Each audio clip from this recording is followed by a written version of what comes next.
it seems to work pretty well. All right, awesome. I just hopped in the Discord.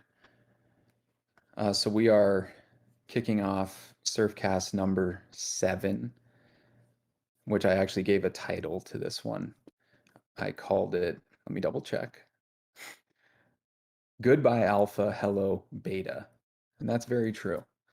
Uh, Basically, we have been heads down building for a few months now, and we're finally ready to kind of just unleash to the world a lot of the stuff we've been working on and hopefully get you guys excited about both the immediate future and the distant future. Because I think we're really going to be showing people with this release that we mean business and we're here to stay. We have a lot of big ideas, and we're doing our best to follow through on all of these things. So there's quite a bit I want to get through tonight, and I'm pretty much just going to jump right in and not try to take too much time on each of the individual points here. Um, but then hopefully, we'll get some Q&A going. If you're on the Discord, we will have a Q&A channel. I believe we have one somewhere. Look for that. SURFcast AMA. Feel free to ask questions in there, and I will answer them once I get through kind of the main agenda. And then I think the same thing can happen on the Twitter side. So I'm on Twitter Spaces right now. Um, and if anyone wants to join on there, I don't know if there's a benefit to it or not, but I'm sure you can leave questions on there as well, and I'll try to answer on both platforms. We're just kind of trying this out with Twitter Spaces to see if, maybe just some other people on, crypto Twitter see us and learn about Surf for the first time, and this could, be a cool event for them. So I'm going to jump right into it. We have a lot of really great stuff happening right now with the Surf ecosystem. And I know it's been a bit since I've done a SURFcast. I think it's been around 2 months, maybe even a little longer. And it's been longer since we've had a release, but we have quite a bit to release and a number of partnerships that I really want to talk to you guys about that have been really exciting. So the first big thing is the fact that we have our documentation site done. And done isn't really the right word because, like I said in the announcement, it's something I would call a living document. So it's always going to be updated. There will be probably major changes to it over time, depending on what the state of the ecosystem looks like. But the important thing is it's a well-designed site. It's using something called GitBooks, which you've probably kind of recognized the design from other projects as well. It's just kind of a really cool tool that projects can use to put together nice looking documentation. So we went with that, and we've had just a team of guys working on it, and personally I think killing it, doing a great job. And they've created some really nice documentation now. I think if you compare it to any of the other projects, any of the other farms, um, we definitely hold our own with our documentation, which is really exciting. We've needed this badly. Surf is a pretty complex ecosystem. I learn this more and more all the time. It's it's just a lot to wrap your head around. And I think it's scared off new people rapidly. And so now we have a really nice documentation site to be able to send them along to and say, hey, check this out, and then come back with any questions you might have. And hopefully, as we're getting questions from people that don't seem to be getting answered from the doc site, then we'll just update the documentation to hopefully answer those questions. And that's the goal, right? Like, then we just don't have questions anymore. And people are like, hey, this is the one-stop shop for all of the info in the ecosystem. So that's a really exciting thing. And one thing I specifically want to point out about this is if you've been there, it's docs.surf.finance. If you haven't, you should check it out ASAP, even right now. And take a look at the menu, and there's a link called Not a Roadmap. And this is pretty cool. This is something that Starry and I think Waging Bull was helping out with. They put together, I'm a huge fan of what they came up with in terms of the kind of infographic showing what the plan is for the foreseeable future. but we specifically called it not a roadmap because I want to make it really clear when it comes to surf, like we are on the cutting edge of a lot of different things. Like we're on the cutting edge of just general like application development, right? Like moving into decentralization, but that also means we're on the cutting edge of finance. And there's new technologies that are popping up. There's new ideas that are happening. There's old ideas that we're learning, weren't really good enough or needed a lot of work. Um, and maybe we needed to move into a different direction. And you kind of saw this week with our announcement about what our plan is with SurfStacker. How we're basically, I view the beach and the towel system as a much improved surf stacker. And so it just kind of makes a lot of sense to be able to deprecate or spin down the older one, surf stacker, and just try to move that line over into this other system that we just think is better and it's more easily supported by the future stuff we're going to be building, a lot of which will be on Polygon. And that wasn't something we had any awareness of when we first released Surf Stacker last year. So we want to make sure that we're always in a position to be able to pivot, um, to be able to really think critically about exactly where we're at and not feel like we have to continue to move forward on a path that we don't feel great about. And so I still want to be able to, it looks like I lost my Twitter connection here. Okay, that's back. We still want to be able to give some plans for what the future is, but we just want to make sure that it's very clear we're not necessarily always going to follow through on exactly what those things are because it just isn't that sort of business. But I can give you my guarantee and promise that both from myself and the team as a whole, like we're trying to make the best decisions possible. We're trying not to trap ourselves in any corners.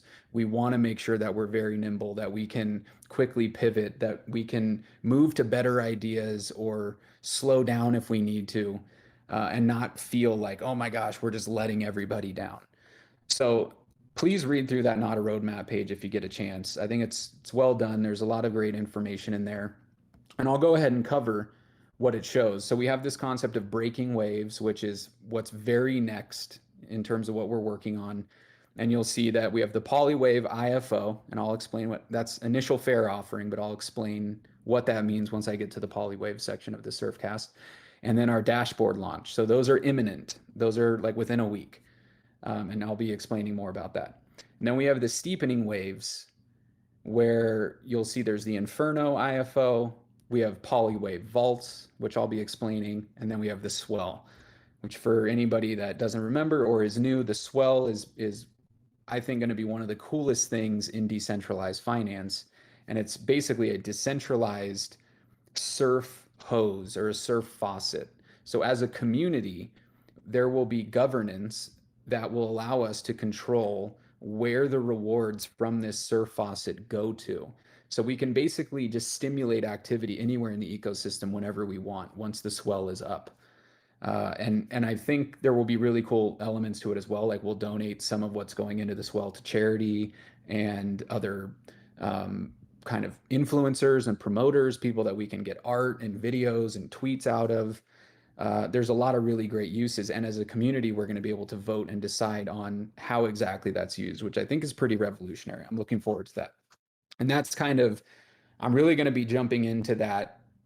I already have the vast majority of it mapped out, but kind of re-jumping into it and making sure that I feel good about all the ideas I came up with a while ago.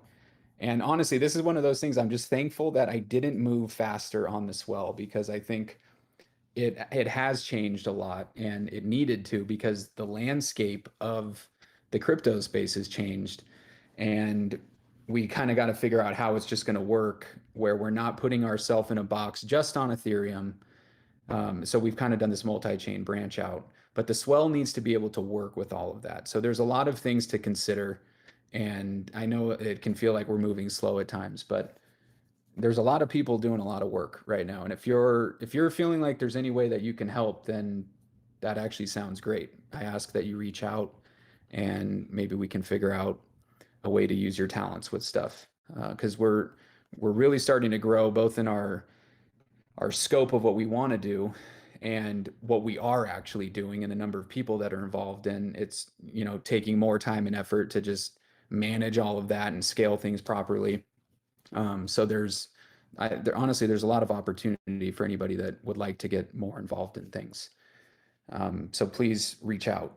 And so now back to this, not a roadmap thing. The final piece is what we're calling the deep water waves. And right now, that's just the boardwalk, which is the DAO, the decentralized autonomous organization that all of the decisions related to the surf ecosystem will eventually funnel through. Right now, those decisions are largely coming from me consulting a small team. And we have like a multi-sig contract, but it's not really used so much for decision making. Like we're not like voting like, hey, do we want to pull this much out or that much out? Like that's really just more to make sure that one person can't easily like walk off with community funds, and it's done the job with that. But in terms of the decision making right now, it's largely me steering the ship with a lot of amazing crewmen, and we're really just trying to lay the best possible foundation we can before we turn on full governance, which will be through the boardwalk and the SurfGov token. And I don't know for sure that that's or maybe I did decide that in a previous SurfCast that SurfGov would be the official name. I'll have to go back and see, but I'm always, open to suggestions and ideas with that. But I do like how explicit it would be to name our governance token SurfGov. It's just very obvious. And the cool thing is it will play into all of our other tokens. And honestly, I think governance is going to be an incredible thing for Surf, and it's really going to put us on the map, both from just a cool financial project perspective and also just like technology. Like we will be one of the most advanced innovative DAOs in the world, I think, once we come out with the boardwalk, which is pretty exciting. And then so lastly on that page, Yostari, I believe, came up with this cool name for rogue waves, which are large, unpredictable surface waves that appear suddenly. While extremely dangerous to ships, rogue waves can create epic opportunities to surf. And so the rogue waves are weird events we might have, like the whirlpool unstake and buyback event that we just had that we called the tsunami, or unexpected partnerships, two of which I'm going to be talking about on this SurfCast. And so what I want people to realize is, like, if a rogue wave comes in, right, just a really awesome opportunity for us as a community, we are willing to push back everything else that's in our not a roadmap in order to accommodate those things. Obviously, we're trying to make solid decisions with that and make sure that we're not just jumping at every single new opportunity that pops up. But the really, really quality ones we want to look at and prioritize over even our own projects, because what a lot of these new opportunities are going to represent for us is exposure, like big time exposure to our target audience, which is very valuable. So we kind of have to step back and say, hey, does it make more sense to help this other project or other team with something that we can get exposure from, or just release another project that really is only going to get exposure to our own community right now, and then it's up to them to continue to kind of spread that word. I think both of them have the potential to be huge, but obviously that's the calculated risk that we would be taking if we decide to focus on like helping another team with something in exchange for exposure. So I will be explaining two instances of us kind of deciding that route, recently, which is within the last few months, that I believe are going to be really, really big deals for Surf. Okay, so that's the docs. That's the not a roadmap. I just want to reiterate that we don't want to be beholden to some idea of like, here's what I'm saying is going to be out by Q2 2022. Like, I have no idea.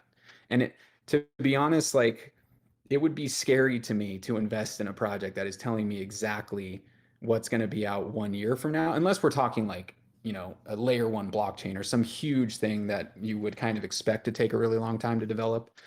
But for a project like ours, where most of our projects we're going to work on might take 2 months or something at the most, when you're like really focused on what you're doing, I just don't think it makes sense to like map out 5 projects from now because that just means that we might be a little too rigid in our thinking and not open to other ideas that might pop up when we've released our second and third one. And it's like, hey, there's this whole new avenue that we didn't even realize existed. Should we explore it? And it's like, no, we gotta finish everything we said we were gonna do by Q2 2022. I just don't want to be stuck in that. I feel like in this space, that is a recipe for disaster. I don't think that that is true across all businesses, but for how cutting edge crypto is, I just really want to make sure that first and foremost, we are really trying to think through one, how do we preserve our capital, which at some points, like we're not taking certain risks that maybe we were planning on taking. And the second is just making sure we're actually staying up to date on the latest and greatest in terms of technologies, blockchains, decentralized exchanges, ways for money to flow around. Like we just thankfully there's a lot of really talented people both on the team and in this community that are keeping me apprised of all of the latest and greatest stuff, which I really appreciate because I don't have a lot of time to do this personally anymore. But the other cool thing is that's kind of where my head is all the time, is at all the time. So I'll hear ideas from from other guys and realize like, oh man, I've kind of been playing with that idea in my head. I didn't realize somebody was already working on that. And I actually think that's a cool situation because then I have code I can go reference and kind of see how they decided to implement things. And that sort of stuff is happening all the time, which is kind of just a side thing. But there's a lot of really interesting things being built right now. And I'm actually thankful for the position that we're in as an ecosystem where we just haven't really like I just feel like we're very flexible right now. We have a after I get through everything I'm going to get through tonight, you'll realize that we have a really cool kind of core offering. And I really want all of us to put our heads together on where we're taking this next. Obviously, I'm going to be getting the swell out and we're working towards the full governance stuff, but I think there's some things in between there that all of us can kind of brainstorm and come up with some cool stuff for what how we best feel like we can capitalize on what I hope to be a bullish second half of the year for crypto as a whole. Okay, so that's the docs. That's the not a roadmap. Let's jump into probably honestly the thing I'm most excited about tonight because this is like this just makes surf worth it for me. Um, so we have the number one board lord, Nitroslav, and we call him the number one board lord because he purchased the first surfboard at over 9 ETH. It was just this like incredible buy. He just came in and was like, man, this is going to be a historic project. Like, how could I possibly pass up buying the very first surfboard ever minted? And I mean, I can't fault that logic, but he paid way more than I think anyone else ended up paying. But I hope that will end up being like one of the best investments he's ever made. Like, because I do think it will be a collector's item for real at some point. So the fact that he was able to do that took a huge risk on me and the project. I mean, I just can't thank him enough. And he's just stuck around. And not only has he just had an incredible vibe and energy that he's brought to the community, but he's an incredible programmer and game designer and made this surfing arcade game, which is literally mind blowing.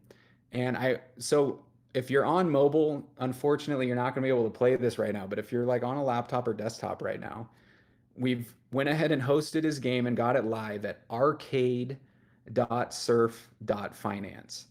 And if one of the mods can maybe post that in general, just so there's an easy link for someone to access, it's pretty amazing. So the you'll notice right away when you get into the game, the intro, which is featuring art from both two, who also records all of these surfcasts. Like he's just an unbelievably helpful individual that I deeply appreciate. And 40 till 5, who is responsible for a lot of the awesome memes and art that we have in the surf ecosystem. He gave us the towel graphic. If you go into like the memes channel or the media channel. There's a lot of great stuff that he's posted, and he's helping out with some of our partner projects. Like he's just all over the place with amazing art. But they both helped out Nitroslav in a big way with some art. And so the game is officially called Tide Rider: The Legend of Surf.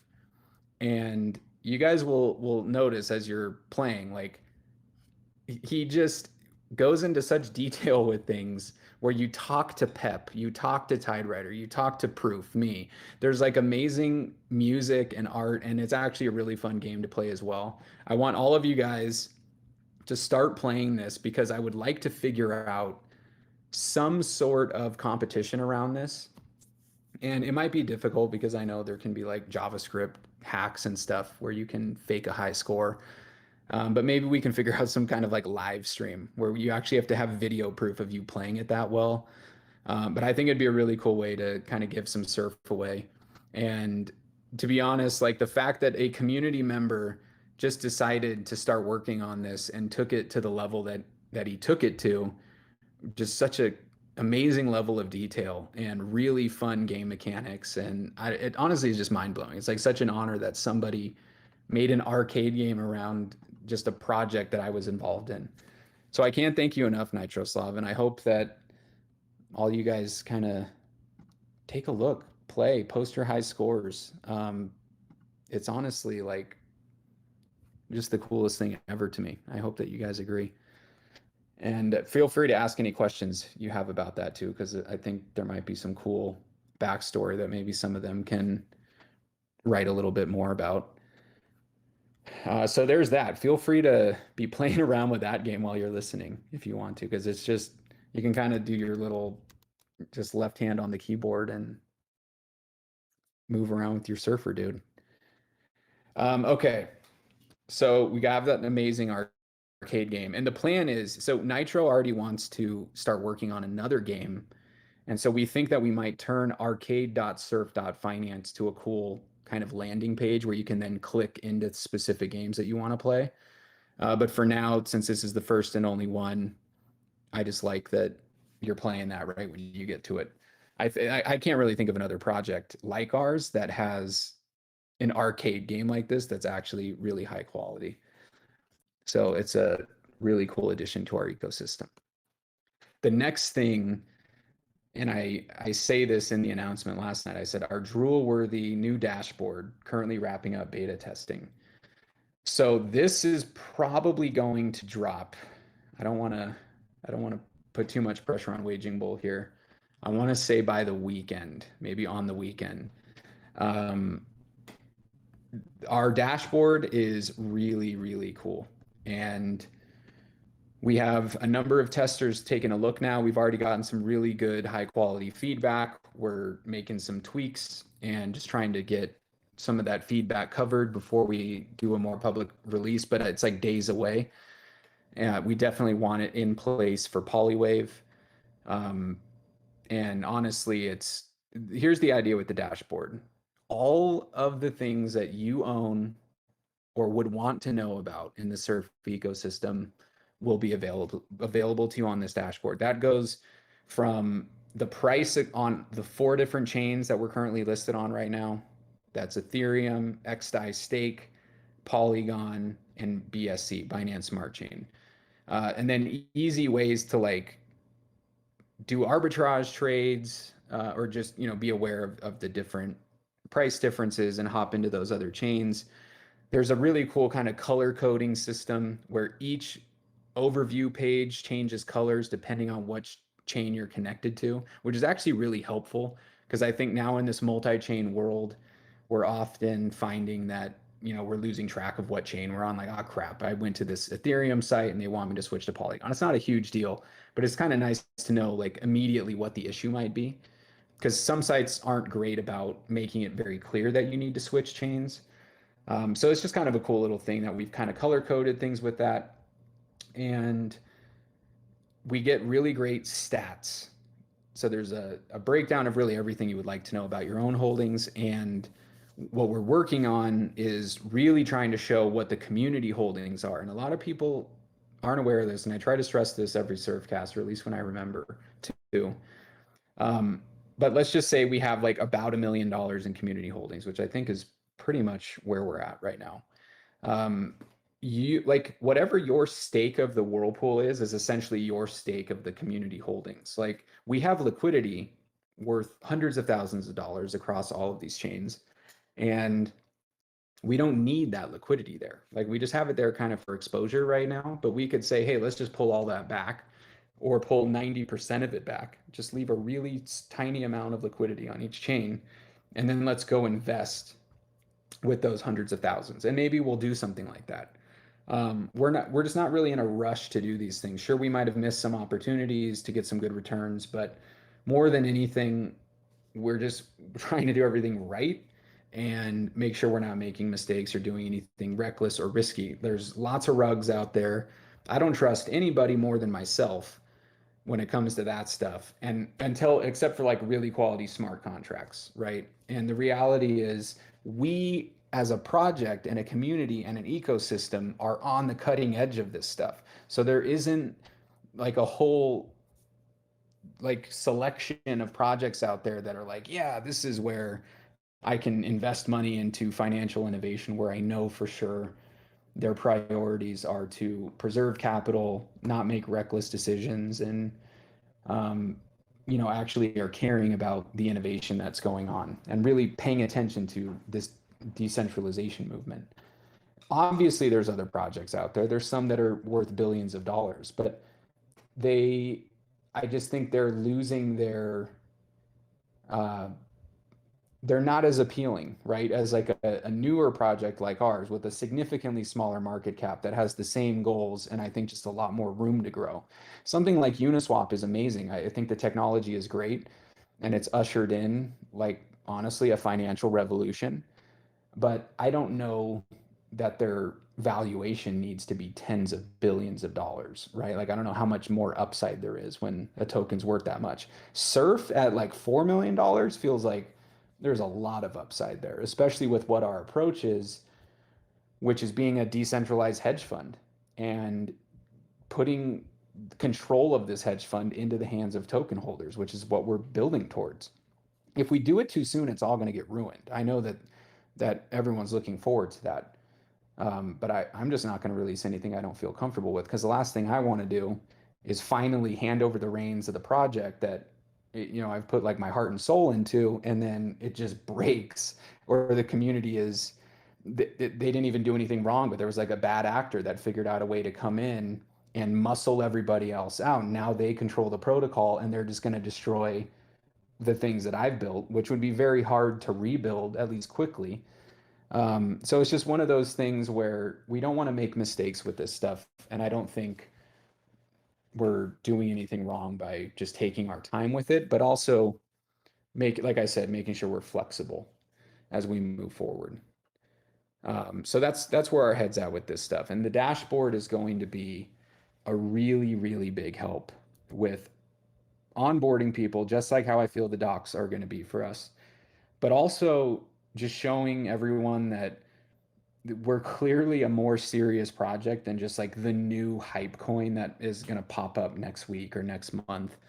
Um, the vast majority of these projects, if you haven't, I don't know how long you've been around in the crypto space, each of you, but what you're going to learn, if you haven't already, is new projects pop up all the time, and the team typically bails as soon as like a hype wave ends. And I've kind of looked at this the entire time and felt, what if we were the one team that stuck around even when we didn't like get a multi-$100 million market cap right off the bat, the way some of these other projects have, right? Like Sushi, I think is doing some great innovative stuff, but Sushi was also worth a lot very, very quickly, and they had the money to pay serious dev talent, and we had to kind of work a different way and show quality devs and quality community members, people that could contribute, that we meant business and we did intend on sticking around, so that it was actually worth it for them to sink any time and effort into this project. And thankfully, I think this approach is just as effective. It just takes longer because we don't have money to throw at everything, or we're just trying to be a lot smarter with how we're going to use those funds. And largely, we've decided to just preserve that capital for now in terms of keeping most of it in our liquidity across the different chains. But we are moving to a place of kind of being ready to invest into things that we are hoping will directly bring back some revenue to us and can hopefully just help increase our value regardless of how our own projects are doing, which is just a cool aspect of surf that I think a lot of other projects don't have because it takes time to figure out how to actually do these things right. And I'm not even saying we have. I just know that it's not easy and there's a lot to juggle. And I'm not really seeing a lot of other projects try this. It's kind of cool that we've taken a different approach with things, but I do think um, it's all going to be worth it. And hopefully by the end of this SURFcast and some of these partnerships that I'll be announcing here, you guys are going to agree, or if you've already agreed and realized this, hopefully you just feel a lot better about things, or your faith gets reaffirmed and you realize that like this project is likely going to turn into something really, really special. And anyone listening to this right now, I would say, you know, thank you. And you're a big part of this. And just being around, like, this is a pretty small group. And it's not going to be a very small group for much longer.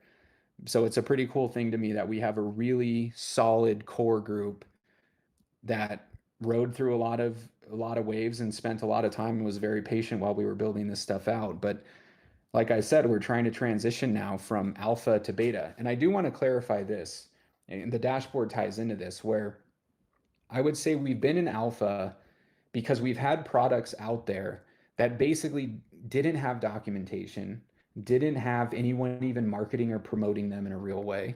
They're just like, hey, if you want to check it out, you got to read Discord, you got to read my announcements, you got to kind of look at the mechanics, ask whatever questions you need, and you're off to the races. That obviously isn't good enough when we're trying to reach more people who aren't like crypto wizards. I would say most of you in this chat probably are at that level, whether you realize it or not, because it's just how life works. Like this is cutting edge stuff, and there's not a lot of people that are even aware of what MetaMask is and how ETH wallet works and what a blockchain is and does. So the fact that you guys are investing in decentralized ecosystems and are actually gaining a solid grasp of how they work is really impressive. And you need to realize that. But we needed to do better. And it's just like a time and effort thing, right? Like we never were intending on not doing better. We just needed to get the resources to be able to do it. So that's what we've been doing. And now I feel like we're in a beta state because we have a lot more infrastructure laid out or designed or mapped out. And then we also have informational stuff to give us all better insight into what's happening. So that's with our docs, with the dashboard, with just infographics and articles and different things that people in our community and on the team have been able to produce. Like that's all really, really helpful stuff that just makes things easier, right? When you're learning about the ecosystem.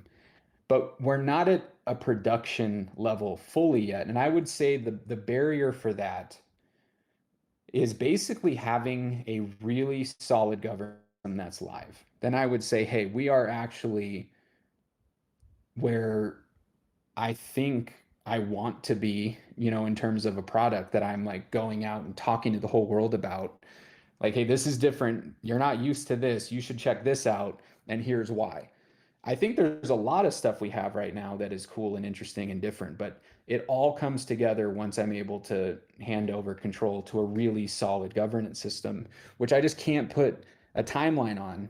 I would love to, but I got to give it a good think, and it's these good thinks they take time, and I don't always have huge chunks of time to be able to do it. Um, but hopefully I will soon because we're getting through a couple things here that I've really wanted to get through, like the docs and the dashboard and Polywave. We wanted a farm out that people could stake their surf in, which I'll be getting into. But then from there, I really want to start thinking about the things that like take the reliance off of me moving forward. And so we're still a little bit from that, but that's kind of the longer term goal where I'm going to say, hey, now we're moving from beta to production and I can basically peace out. Not that I will, but just the fact that I can is a huge relief to me. So that would be cool if we ever get there. um, okay.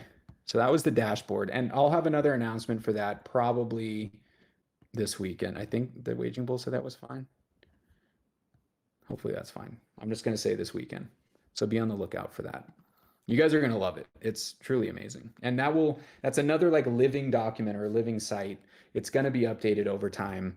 There's a lot of really cool things like historical stats and stuff that aren't on there right now, but we want to get on there and we know are going to be really cool to see in action. So they'll be starting on that stuff hopefully pretty soon once we get this release out. Okay. Let me see if I want to switch this order up a little bit. Yeah. Okay. I want to talk about the partnerships a little bit, and then I'll save Polywave for the end. So we have three partnerships. I'm going to start with the one that I didn't list in this announcement, but we kind of actually wrapped it up today. So for those of you familiar who might have sent some surf over to XDAI, their decentralized exchange of choice is called HoneySwap. And so they had a governance token.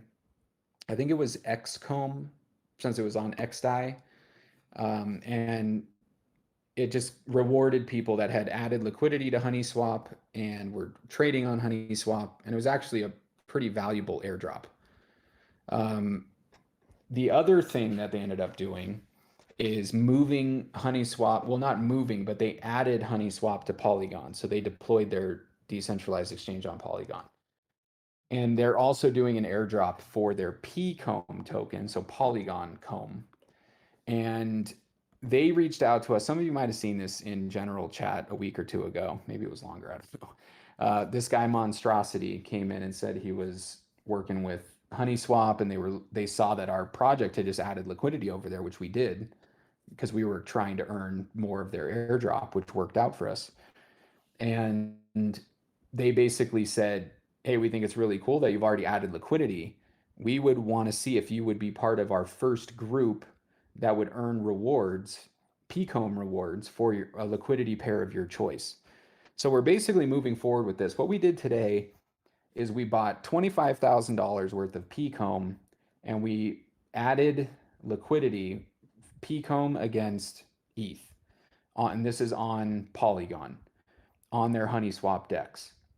So we have a little over $50,000 in LP tokens, and those are being staked right now, making close to 400% APY. So this is community stuff. Our community is making 400% with those tokens right now, and they'll make more because we're going to be locking those up for 120 days.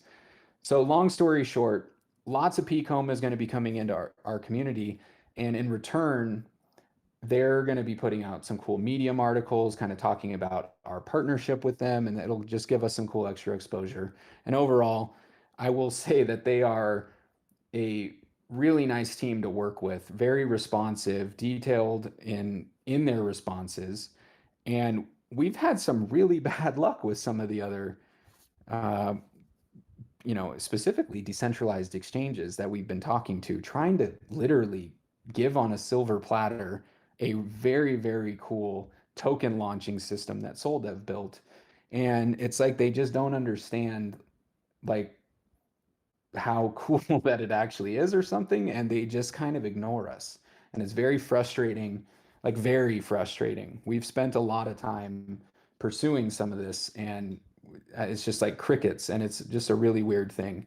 Because I know from my perspective, like for a dev to want to build something that would directly benefit Surf, like that's one of the best moments ever for me. And I really do my best to try to work with them and get them the things that they need or reward them somehow or offer community surf that they can provide in their game or whatever just to kick things off. Like the fact that we've built such a cool product that we're just literally trying to give away to show some of these decentralized exchanges like, hey, we mean business, we know how to build, and here's a really cool product that you can have.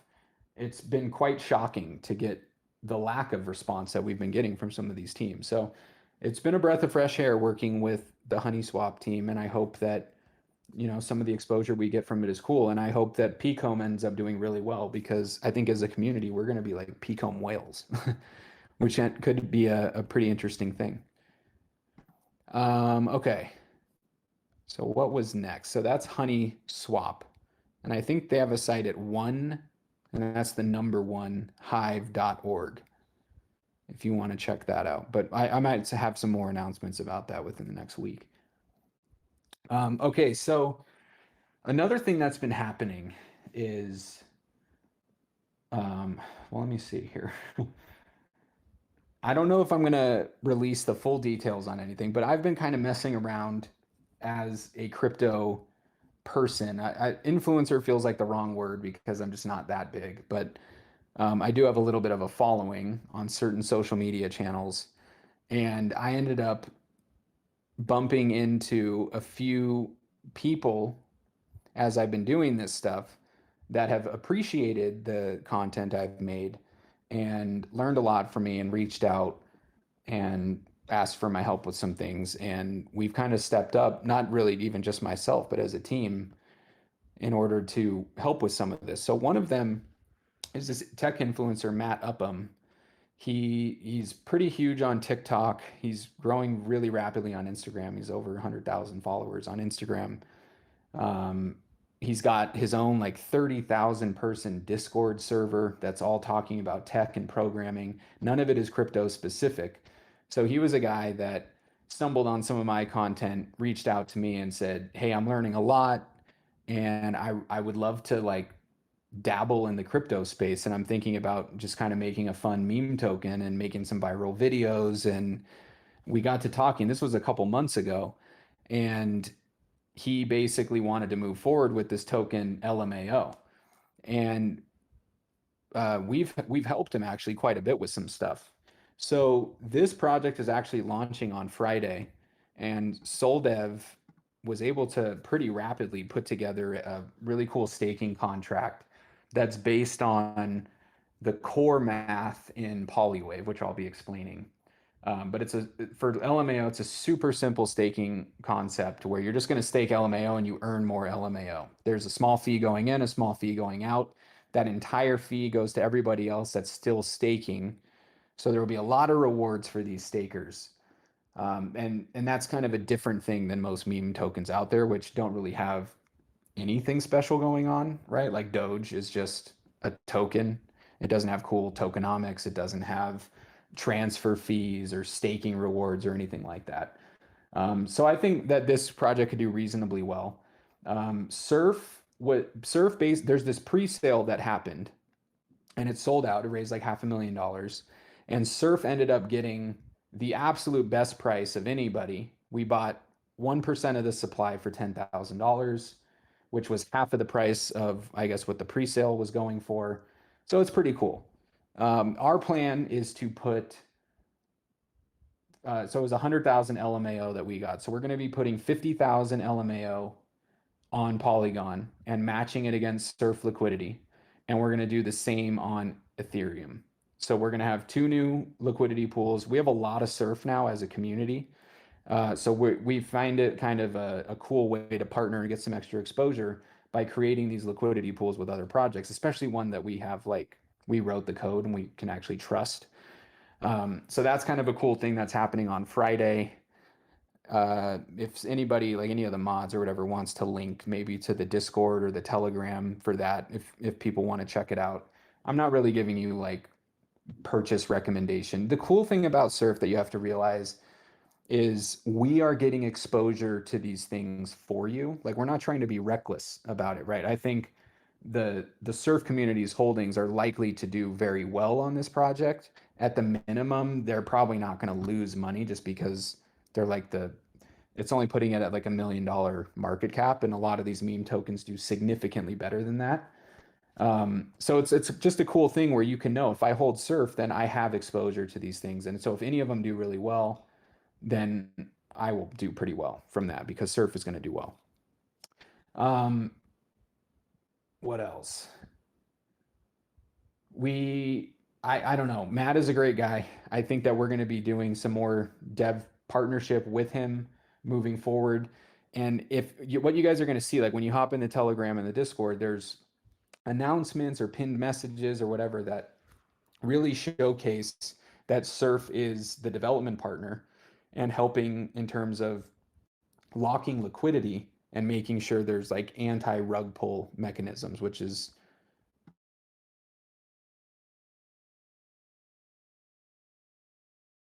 oops, I just hopped out of the channel. So we're kind of known for being an anti-rug project, and that's one of the things we're helping out with on that end. Just helping them work through all of the edge case stuff, how to properly add liquidity, destroy the LP tokens, make sure people can trust that this is legit. So Matt has been really happy with our involvement, and I think we're going to get great exposure from it. And it's just kind of a cool opportunity for us that didn't take too much of our focus away, which is pretty cool. I would like to do these sorts of things more often, to be honest, because I think it will be really beneficial for surf. The final kind of big announcement is actually like huge. I went to Bitcoin Miami. When was this? Like 6 weeks ago, and I ended up bumping into these guys that created Yat. It's Naveen Jain and Ricardo Spagni. Some of you might know Ricardo Spagni because he was the lead maintainer of Monero, the symbol's XMR, from 2015 to 2019. They're both really smart guys, really friendly, awesome guys that love crypto, love decentralization, love free speech, love all the cool things that I've come to love when it comes to blockchain and decentralization. So we kind of hit it off quickly, had some great conversations, and they reached out to me a couple weeks after we talked in Bitcoin Miami and said, "Hey, there's a couple things we want to do with the blockchain with Yats, which are basically these URL, or they're like domain names essentially, right? So there's like surf.finance, which is a domain name. You can have one of these Yats, which is a domain name, but you own it forever. So there's not these like yearly fees you would have to pay. It's just yours forever. Obviously, it sounds very similar to like an NFT, which a lot of people are trading on all these different blockchains. And that's essentially what they wanted to do with Yats.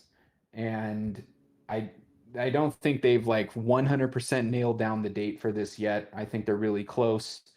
But they're going to be announcing the kind of ability to mint your Yats on blockchains. And that is what we've been working on. And largely it's been Soul Dev. The dude is an absolute beast. And just honestly such a talent, and he's able to hop in and out of all sorts of different projects and just get up to speed quickly. So it's really just amazing that I was able to talk to these guys and say, hey, honestly, I have access to some amazing dev talent, and I think this is something we can help you with. I think it's something we're excited to help you with. So let's go ahead and move forward with this. And they've been like really happy with what we've been able to provide. And there's going to be some really decent exposure for us from what we've been able to do for them. For people that aren't aware, Yats are blowing up. Like they're actually considered the most successful crypto NFT type project in terms of like their total sales and member owners and all of that. And it's just they're not on blockchains yet. There's it's all on a centralized server, but now that they're opening this up where you can mint it out to a blockchain, I do believe that claim will be true. They have over 100,000 individual holders of Yats. They had a huge deal that they just signed with the Opera browser where you can just type an emoji string into the URL bar. You don't need www, you don't need HTTPS. It's just the URL string, and you can go to someone's page or get redirected. So a cool thing that I did, I bought for the surf community, it's a three emoji Yat. It's the wave, the money bag, and then the wave. And this will actually be a crypto address as well. I don't know if it's set up to be right now. I think I might have to set that up. But not only like right now, if you actually go to y.at/wave emoji, money bag emoji, wave emoji, it'll redirect you to our docs site.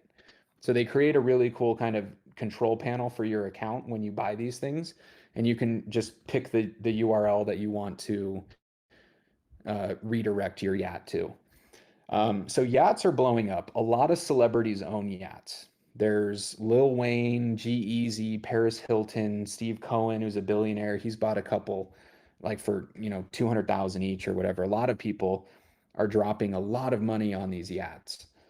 So it's just kind of a cool thing. You can spend more by getting a yacht with fewer emojis, or you can spend significantly less, like $5, for yachts that are like five emojis. Um, so it's a cool system. We help them out in a pretty cool way, and they're really happy and they want to give us some great exposure. So feel free to check out Ricardo on Twitter. His handle is Fluffy Pony. He has a lot of followers. I think he's like 120,000 followers. There's a chance like we might be tweeted about or something that so it's literally our target audience. A lot of people know Ricardo because he's a brilliant programmer and he maintained Monero, which is a top crypto. Um, this was a really interesting opportunity that appeared out of nowhere for us, and we kind of knocked it out of the park. And I really do think that it's going to turn into something really special for us. But so stay tuned for that. I think we'll be hearing a lot more about that over the next 2 to 3 weeks. Okay, so Polywave. This is kind of the final thing I want to touch on before we jump into some Q&A stuff, if there is any. Um, we have a new farm. We have like a brand new, awesome, decentralized application coming your way this Sunday. And here's what's interesting. It's not like freak out, panic, oh my gosh, we're launching Sunday. We're this is a really interesting launch and a really interesting project as a whole. So let me just kind of read through some of these quick facts here and I'll go into a little more detail. And I just wrote these earlier. Where are you? Found you. Okay. So Polywave is a really good example of what I can kind of see the surf ecosystem laying the foundation for a lot more of, which is an ability for us to just put projects out that are attractive to new people, new investors. Like, believe it or not, there's just a lot of people that I've literally had feedback from people that are like, why don't you just start a new token? Like, it's just so much easier to blow up a new token, get new hype. And like, people don't want to invest in something that's older because they feel like it's dead or they already have opinions about it or whatever. And it like that just doesn't sit right with me because there's just so many answers to that question of why I wouldn't. One of them is I said I wouldn't. And I just think it makes a lot of sense to follow through on things like that I've said, because I want to, right? Like the amount of work that we've put into surf, it makes absolutely no sense to walk away just so I can make more money. Like that's not really the raw underlying point of surf. Yes, I want surf to be a passive income machine for a lot of people, myself included, but like I don't know. There's just a lot better ways to make a lot more, at least from my perspective, like with what I could possibly be digging into on the crypto side. Like there's other ways to just make quick money. I just wouldn't feel good about it, and it's not really what I want to do. I've made like lifelong friendships through this project. I've been building really, really cool things that I'm proud of, that the other people on the team are proud of, that we're like all hyped about, we're like celebrating about, we're having a blast doing it. And if I only cared about, well, how much are we making from this? I just don't think it would be nearly as fun or nearly as meaningful in the long run. So it makes a lot of sense to me to stick with this project, but structure things in a way where I can always get my ideas out, get really cool, innovative, new projects like Polywave out without ever abandoning surf. And instead, they benefit surf. And so that's really what the goal is. And I'm sorry to anybody on Twitter. I keep getting all sorts of updates from Twitter that the connection was lost, and it might be a really terrible experience for anyone that's been listening there. I'm sorry about that. But so Polywave first and foremost is not replacing surf, is not a new, better surf. It is something that directly integrates with surf and the whole ecosystem and aims to directly support them and the holders in the ecosystem. But it expands on things in a way where I do think that we can attract those sorts of investors that only want to invest in like a hot new project. But everything is designed where even if that's true and they do want to invest, like they still have to support our underlying surf ecosystem, whether they realize it or not. So that's kind of an important design decision that you'll see in pretty much everything that we're going to be building. But so Polywave is very similar to Surf in terms of the raw like stats. There's a token called Wave, WAVE. There's a total supply of 10 million, which is the same as Surf's. Um, but that's kind of that's about it. Other than the fact that they're distributed through this farm system, the ways that it all happens is much different, and the ways that the rewards and things are trickled out is much different. And the goal with all of this is to figure out, like everyone in this space is trying to crack the code. Like, how do you come up with a system that is self-propelling, that people invest in and then they want to keep investing more into, or they can go talk to other people and get them to invest, but it's not some weird like Ponzi setup necessarily. It's just the underlying code works so well and is so adaptable to certain situations or whatever that it's always desirable to have the token, and it ties into other ecosystems in such a way that even if you're kind of wrong about the idea or how well it will work, those other ecosystems can prop you up. And so that's actually going to happen with Polywave, and that if Polywave doesn't do that great, but Surf is doing really well, then Polywave is going to do well. And vice versa. If Surf isn't doing that great on its own, but Polywave is doing well, then by default, Surf kind of has to do well because Polywave has a bunch of mechanisms that pull the Surf ecosystem up. So let's talk about the first big mechanism that this happens with. Polywave has a bunch of farm pools, meaning you can stake tokens and earn rewards back. This is where you're going to hear about farms that give you 100% APY or 5,000% APY or whatever. We're not going a fixed APY approach like we did with the Surf launch. We are planning on probably going back to that for Inferno, which might come later this year. But that's not the case with this. So there will be a set amount of wave that's getting distributed to each of these pools, every single blockchain block. And whoever is staked in those individual pools is going to split the wave that comes in proportionally. So if you're the only person that has, let's just say, for example, wrapped Bitcoin, we have a WBTC pool on Polywave. So if you have some wrapped Bitcoin and you stake it in this Polywave pool and you're the only one to stake wrapped Bitcoin, then you're going to get all of the wave that was allotted for that pool until somebody else comes and dilutes you down. So a cool component to that is we have a staking fee, and almost all of these projects do. The vast majority on Polygon have a 4% staking fee when you're staking in a pool. We wanted to beat that, and so we have a 3% fee, which I think is lower than most, very competitive. I don't really know any that are actually less, to be honest, that have even done well or taken off. Feel free to correct me if I'm wrong about that. But so there is a small staking fee, and the cool thing is there is no staking fee for the Surf token and for the Towel token. And this is on Polygon. So if you have Surf and you're on Ethereum, you will need to bridge that Surf over to Polygon. That might sound really scary and daunting. It isn't. Feel free to ask in the help desk or in general chat if you need any help with that.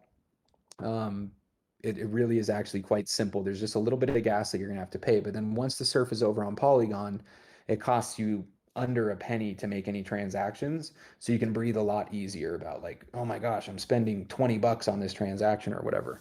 You really only have to do that when you're just first pulling it off Ethereum. Now the towel token is native to Polygon, so you won't have to bridge it anywhere. If you've been around in the surf ecosystem for a while, you have towels staked in the beach. If you were in Surf Stacker, you're going to have towels staked in the beach once we do this, the script to transition people over to that. but that's staked in the beach. So if you want access to those right away, you have to pay to unstake those, which I wouldn't really recommend if you have a small amount, because there's a 500 matic fee to unstake, but that's for any amount of towels that you might have. So it's 500 matic to unstake one and 500 matic to unstake 1,000, right? It just kind of doesn't increase depending on the amount of towels you have. So you would have to do that. I wouldn't really recommend that, to be honest, but there are towels you can buy on the open market, and then your towels will eventually be free to unstake in 400 and something days. I know that seems like a long time. It really isn't that long. Um, and it just means that that fee to unstake is dropping by one matic each day. So maybe there will be a day in a couple months or a year or whatever where it's like, hey, I'll go ahead and unstake right now because towels are worth a lot more, and I can go utilize these funds somewhere else. Like, that's fine, do what you want. But I would say if you want to get into towels, the towel pool for Polywave, look into buying it off the market. And so this is one of the ways I said that Polywave will be supporting the price of towels. It's a pretty attractive thing to be able to stake into a pool and earn rewards when you don't have to pay any fees in or out. I think that makes those underlying tokens very valuable.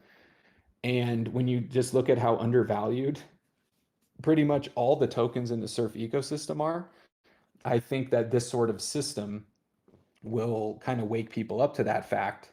And they'll be like, hey, why would I stake wrapped Bitcoin and pay this 3% fee? Or maybe they still want to do that, but they're like, I'm going to go buy some Surf and I can stake it for no fee.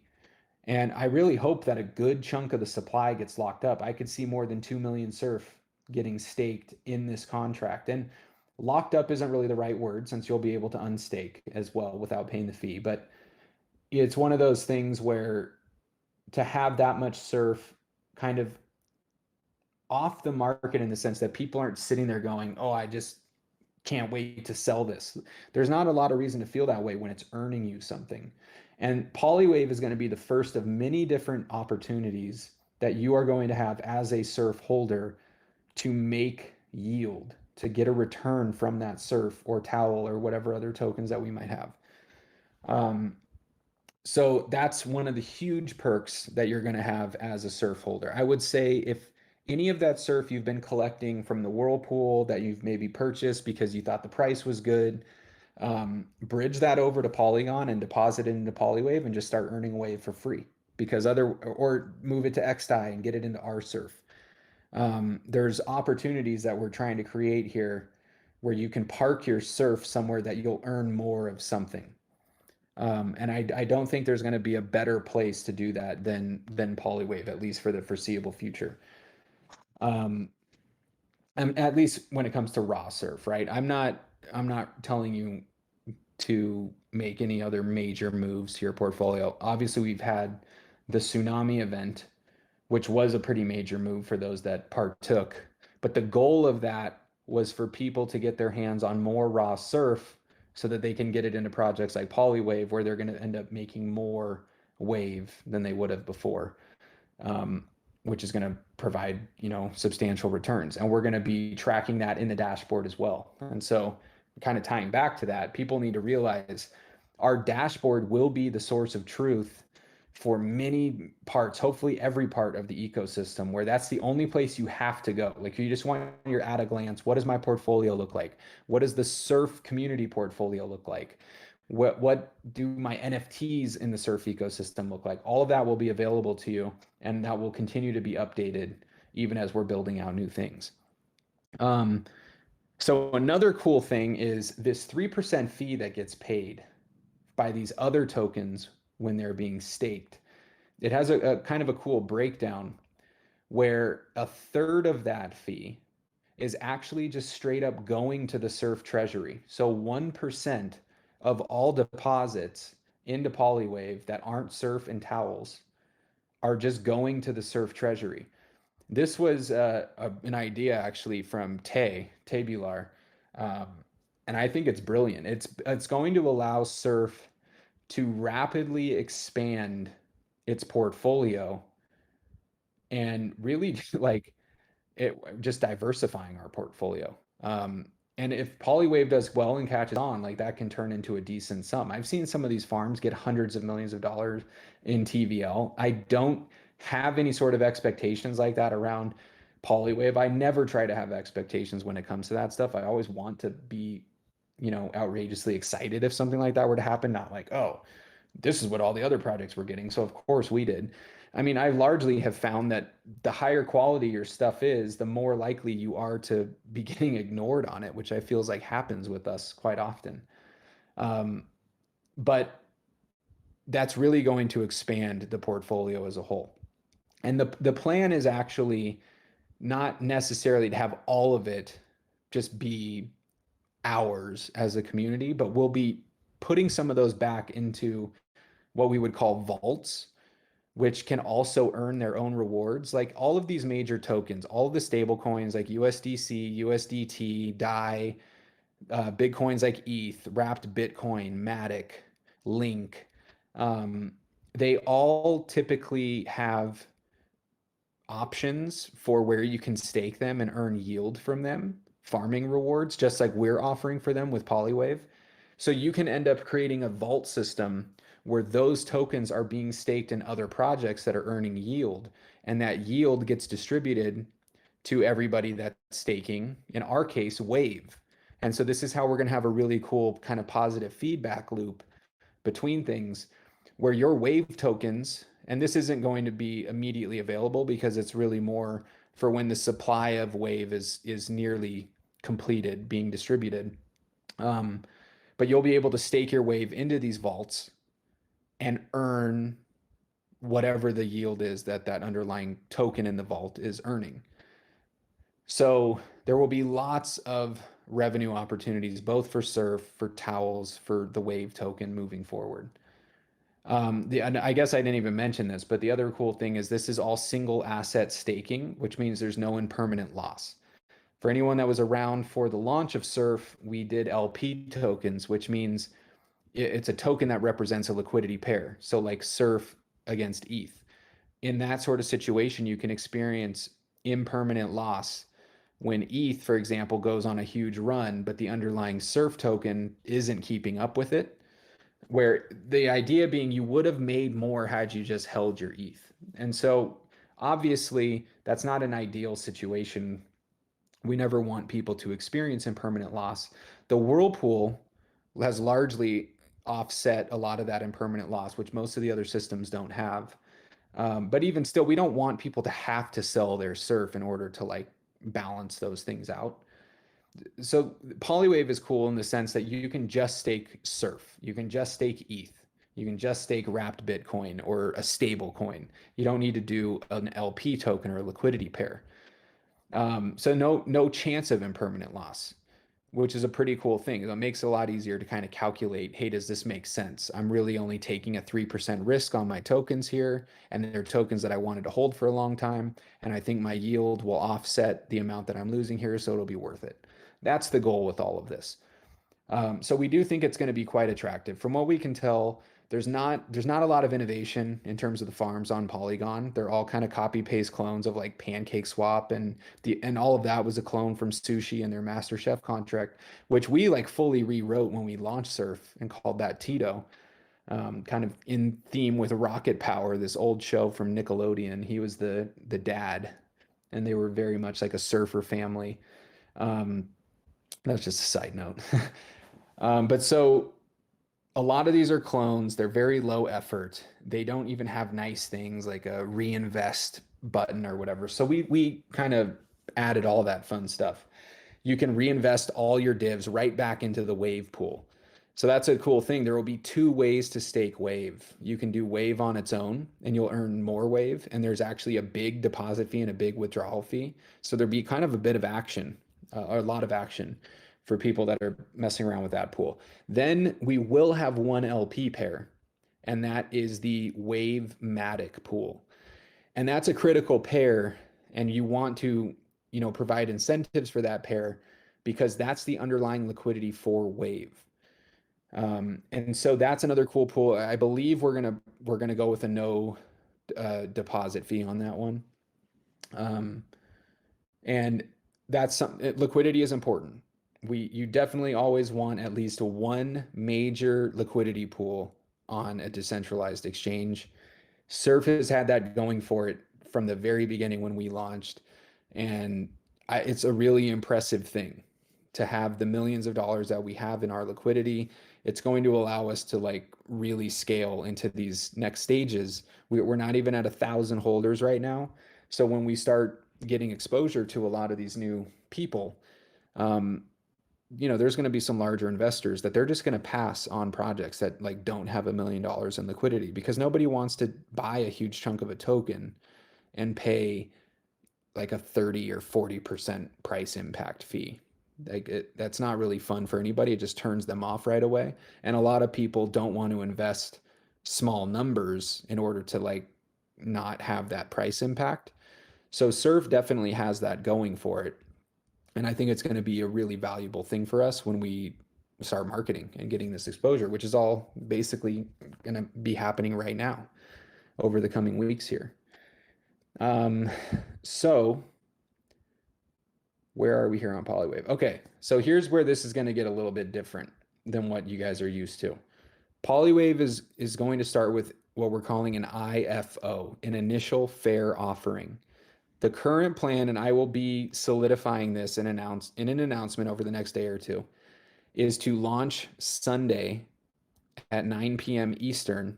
And not a this is not like a panic launch. This is not a drop everything and get to the launch. It really isn't like that at all. Basically, what you will be able to do is from Sunday 9 Eastern to the following Saturday at 9 Eastern is send any amount of Matic that you want to the contract. And after that 6 day period is up next Saturday, um, all of the Matic that was collected, you will receive a proportional cut of 3 million wave. So 30% of the supply. 20% of the supply, so 2 million wave, is going to be added to the liquidity pool on it'll either be kind of right when that happens on Saturday or 24 hours later. And it will be matched against all of that Matic that was raised in the contract. So we call this a fair offering because there's no starting price that we're determining. Basically, Wave is worthless. It is useless. And it's not useless. It's worthless right now. It is, it's worth $0. There's no value there. If for whatever reason you guys believe there's value, then the Matic that you send helps determine that. And the total amount of Matic raised by everybody that puts it into this contract essentially sets the starting price of Wave and then allows us to transition to our second phase, which is the farming phase, which it'll start 24 hours after this IFO phase ends. So it'll be the following Sunday at 9 p.m. Eastern. So that will give 24 hours for people to claim their wave that they got from the IFO and then stake it in their pools and get ready for the farm launch. So one thing that I just want everyone to realize is no part of this is um, you don't have to rush to the computer. You do not have to be on at 9 Eastern on any of these days. We're trying to give you buffer, some time to make the moves, in a relaxed state where you can just be hanging out, making a couple clicks. It'll hopefully take you 5 to 10 minutes to figure this stuff out. And then you're ready to go. You can just kind of sit back and wait for the farm to start. And you are at exactly the same level as everybody else.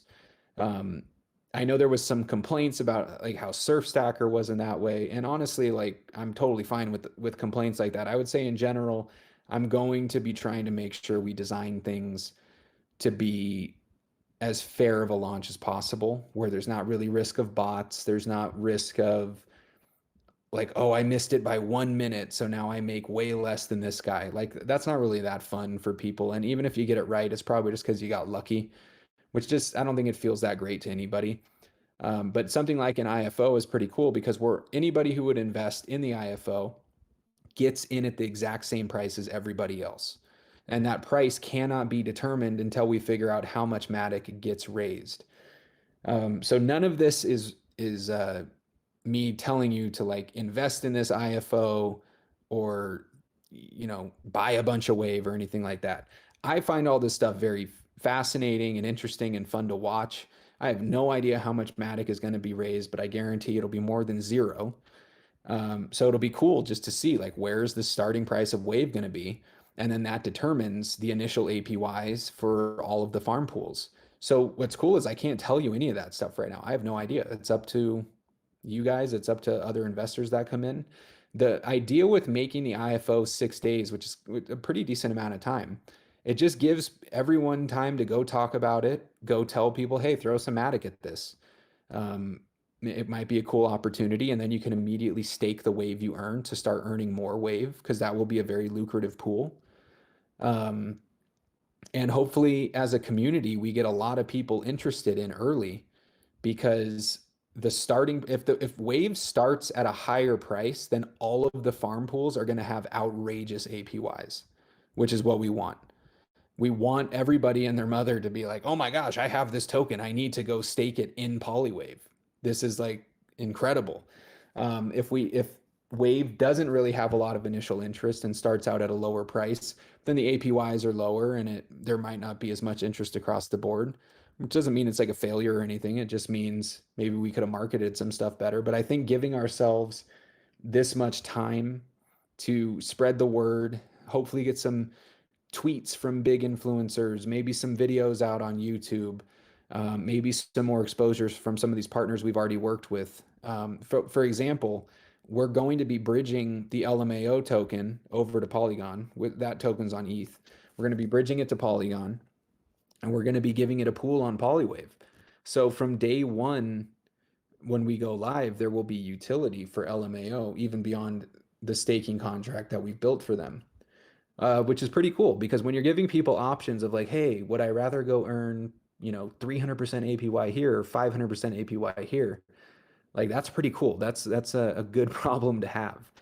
And that makes people who own LMAO interested in what we're doing here, and then they get more exposure to our stuff, and maybe they realize, wow, this is a really well done, interesting ecosystem with some cool, innovative ideas. I want to stick around.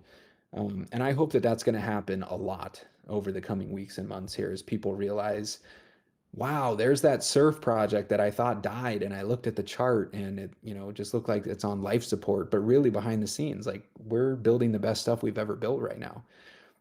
When we released this code for Polywave, which has gone through a number of audits, um, like take a look at it, wrap your head around. Like, it's just a beast. It is a really well done contract. Soldev is the man. He seriously is just the man. It's kind of shocking how he's just able to hop over to all sorts of different projects and he's just instantly up to speed and killing it. And it's just awesome working with him. Um, but it's really impressive, honestly. So let's see. So when we get to the farming phase, the other innovative thing we've done here, Soldev figured out a really cool algorithm that allows us to diminish the rewards that are being distributed through Polywave at a very specific rate. And it's exactly half of the existing rewards per month. So there's 5 million wave that are going to be distributed through the farming phase, which means on month one, 2.5 million of that wave is going to get distributed. That's a lot. That's 25% of the supply. So the people that are involved on that very first month are going to get a lot of the total wave.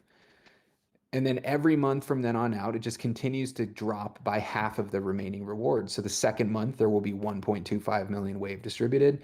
The third month, 625,000, and then so on and so forth. And it just literally will do this indefinitely because you can go all the way down to the 18th decimal place and we just won't get there in our lifetime. So it doesn't matter. So it's a really, really cool system. That means we always have wave being paid out. And the hope is that the value of wave, the price of wave goes up over time to kind of stay in line with the decreased rewards that are being pushed out, right? Like there's less people selling. Think of it as like the Bitcoin halvenings And if you look at the charts when this has happened with Bitcoin, there's always really, really good price spikes around the time or a little bit after a halving occurs. So I don't know that that's going to be the case exactly here, but it's cool that we can literally guarantee there will always be wave being paid out to anybody in these pools. Like when we first launched Surf, once the max supply was hit, everything stopped. But in this case, we literally can't hit the max supply because we're going to go to like 9,999,999, all the way down to 18 decimals of that. You just won't ever be able to hit the 10 millionth. So this is pretty neat. It means that like 90 something percent is going to be distributed over that first year, which is fine, because you want a lot of those early holders rewarded up front. And then there's ways like once we get the vault system out where the supply of wave will get locked up, will get burned, things are going to be happening. So I think the price is always going to be supported over time. Um, so another really cool thing I've mentioned before that the towel system will be directly supported through this, and I want to explain how. Every single deposit and unstake has a fee. That fee is decreasing, and this is for any tokens that aren't Surf and Towel. So that fee is decreasing over time at the same rate, roughly, that the rewards for Wave are decreasing, right? So we felt like that was fair. If the rewards are decreasing by a lot, then we shouldn't charge someone investing in a staking pool for the first time, like 4 months in. They shouldn't have to pay the same fee as somebody who did right from day one, who's already earned tons of rewards. So there will be a fee, it'll just be scaled back. So anytime there's a stake or an unstake, a percentage of that fee, I believe right now it's around like 20% or so, is used to buy towels. And this isn't mint towels. This is literally buy the towels from QuickSwap on the open market. And there's only a limited amount of towels available. And so the cool thing when a contract is the one buying these towels, the contract doesn't have an interest in selling them because we're not going to program it that way. So any of these towels that are purchased are literally off the market forever. The cool thing is they're going to be earning surf. So now as a community, we literally have a contract like the swell essentially that's earning surf that we can distribute as we please. One of the ways we definitely want to do this is by having a towel vault that wave holders can stake their wave in and they can start earning the surf from towels. And I hope you can see like what a cool sort of positive feedback loop that is. Um, and then on top of like our treasury, that is going to grow from every fee that's processed. As long as surf is going up in value, then Wave gets to maintain some sort of value because there will be those vaults, the towel vaults that are earning Wave Surf. So what like imagine if Surf is just mooning, right? It's like $50 or something crazy. Like any Surf moving through the towel vault is going to be very attractive to get by the Wave holders, which means Wave then will have extra utility, extra value there. So I don't know. I think it's a cool thing overall that is going to benefit the systems that we've made. It's going to enhance them. I think it can really dramatically increase the price on some of these. I mean, no guarantees, obviously, but if this stuff is really working, I can see it having just a really nice positive feedback loop. Um, let's see if I'm missing anything big here. Okay, so quick recap. The IFO should be going live on Sunday. I'll have an announcement out. Should be within the next 48 hours. I'm just trying to get all the details worked out. I try to answer as many questions as I can in the stuff that I'm like typing up or like thinking through what you guys might be asking. And I have a lot of the announcement done. It's just not like fully there yet. But once it is, I'll get that announced. And so we're looking at roughly a 6-day period to raise Matic. And that will be, I would say, like the floodgates are open for you guys. Like, show the docs to your friends and family, talk about Polywave, um, show them how they can invest in something, how they can earn passive income. Like, let's try to get as many people at least aware of Polywave, especially who we know are interested in Polygon. I'll try to get some AMAs or something set up in any major Polygon telegrams or something like that where we can just get some extra exposure. But if we can get a lot of eyeballs on Polywave, I think it's going to be a big deal for us because it is cool. And so the best part is you can check out what it's going to look like. I have our kind of test site up for it. You can go to comfy.polywave.finance if someone wants to type that in general. Um, I would check it out. It is very sleek. This is actually like live on Polygon, but the code is not open source. This is not the final version, but it gives you an idea of what the site looks like, what the pools look like. Um, it's just, I don't know. Hopefully, it'll get you excited. This is the sort of thing you can share around to people. I should have the real site online within the next day or two. But if you just said, "Hey, here's a friend that's really into this stuff," feel free to send them this site. Um, we've been testing it for some time. We've gotten some really great feedback from other devs. We've made some tweaks to the contract recently, just kind of dotting our what am I about to say? I was about to say dotting our T's and crossing our I's. I've made that mistake before, I think. Um, and just try not to make mistakes. I know it's been a while that we've been talking about Polywave, but it's gone through a number of iterations and we're really happy with where it's at. I love the UI. I think it's a beautiful site and I think it's going to work really well with everything else that we're offering. Like guys, we got the docs out. We have this dashboard that will be out in time for this and Polywave coming out along with our partnerships where we're getting a lot of exposure. I think that this is a really special time for Surf and it makes a lot of sense to feel like we're moving into beta now officially. Like there's some cool stuff that we're getting out. So that being said, are there any questions? I don't even know if there's any questions. I don't think anyone's asked anything. There's the channel SURFcast AMA. If anyone, I guess, let me check general. I've seen some messages here. Okay, people playing Nitro's game. Nice.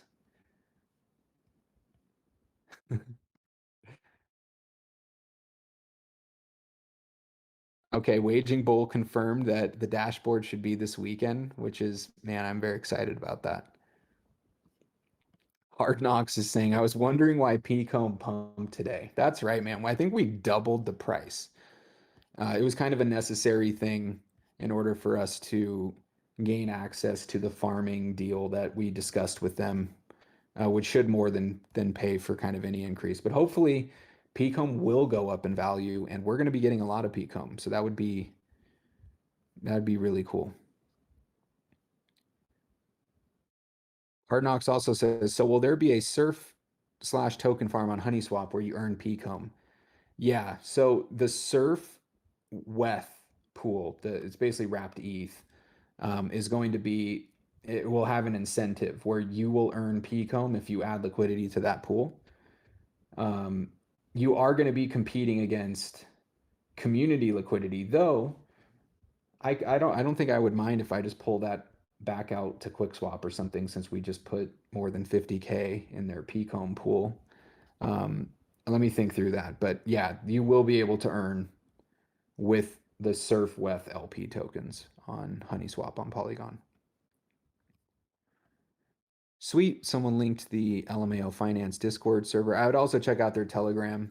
That's more what they're focusing on. I mean, crypto is funny. Like, I personally vastly prefer Discord. I just feel like it's a lot easier to keep things organized and, in their like it's just interesting. All of these individual channels we have in Discord, it's all just happening in one main channel in a community's Telegram. So the as soon as a community breaks like 1,000 people, it just becomes a total cluster and really hard to keep up with things, or it just doesn't feel personal. It would be almost impossible to have the same sort of close knit vibe that I think we've created with Surf. Though that might change too, because if we get a lot more holders, it's just kind of inevitable. But I do like that we've built a kind of core group of friends at the center of all of this that will help onboard any newcomers.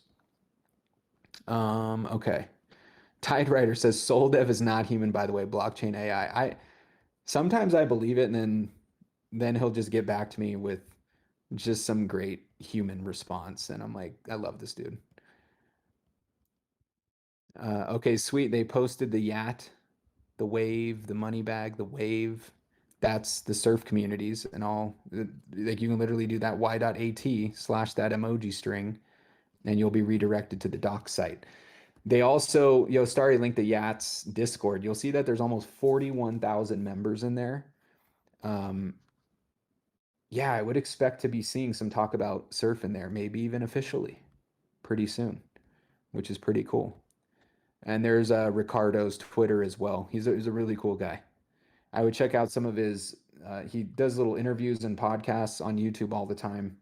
He talks about his thoughts on Bitcoin, the work he was doing with Monero. He's building the Tari blockchain. That's Tari. It's like a mine merge model with Monero. Um, he's just a really brilliant guy, and he cares a lot about the technology and how he knows how important it is to make sure that we're building censorship resistant platforms that cannot be controlled. Like if we don't have that, then none of these ideas can really work. So I appreciate that there's really talented people like him kind of creating the future in terms of the that underlying like layer one technology. Let's see. Polywave Sunday. Nice. Oh, nice. Polywave centric TG. Sweet.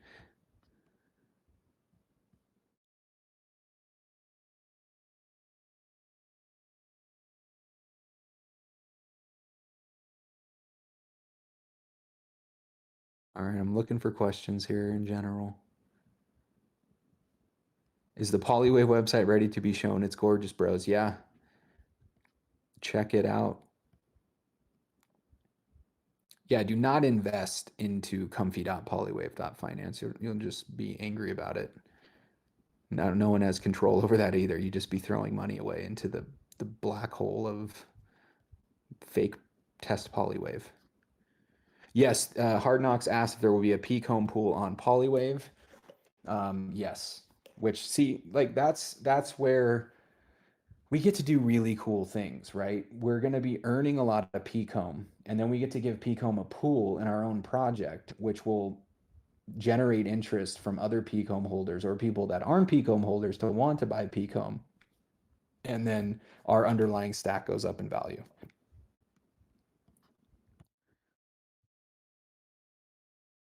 Cass says, how do we stake towels in Polywave? Um, so I'm assuming you're thinking like, how do I get my towels out of the beach? So the only way you can stake towels in Polywave is by unstaking what you currently have in the beach or buying some off of the market. And because there's not very many available on the market, I do expect that price to probably move up in the days leading up to this Polywave launch. In general, I never really recommend unstaking at all, like where you're paying the fees before you've earned that amount back or whatever. Like I don't think it's a profitable thing right now to unstake your towel because it's not worth the unstake fee. But once it's worth more, which I think could happen pretty soon, then that's a totally different story. And, that's just the sort of thing I think you can just throw out to the community as a whole and just strategize together. I don't really ever want to give direct advice on that stuff because I just I don't know. I'm probably just too close to all of this at this point. I'm just trying to design an overall system that keeps itself running and allows me and some of the other devs to get their cool ideas that they've had in mind out to the public in a nice package. And I think Polywave, we've really done that. Yeah, Hard Knock says, can't wait to see towels above 500 Matic. That's when the arbitrage gets crazy. Yeah. And I think we're going to get there because the only people that can sell towels are ones that already have them because they bought them on the market or because they unstaked. And if you unstake, all of that Matic and the unstaking fee is used to buy Surf, which increases the price of Surf. And then that Surf gets distributed to towel holders. Um, so yeah, when the price gets up, there's a lot of benefits that can start happening across the board, which is one of the things I'm most excited to see with the launch of Polywave. Golgotha asks, are Surf, Synthetic Pool, and Polywave? There was talk of it. We actually might. Um, I was thinking no because we weren't going fixed APY. which means there's all the pools have to split a certain amount of wave being created all the time. So you don't want too many pools because then all the other ones get diluted. But I could see that making sense because we could get some really cool, interesting arbitrage cross chain.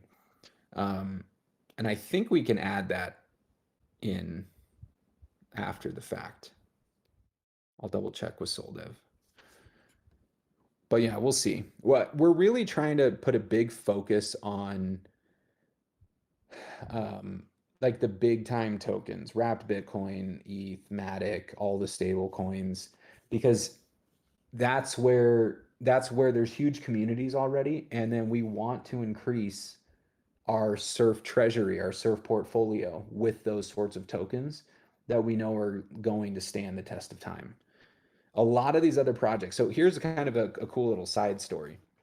When we first were mapping out Polywave a few months ago, and we wanted to move really, really quickly on it. And we almost like I got a lot done, probably like 80% done in a weekend. Not this though, not even close.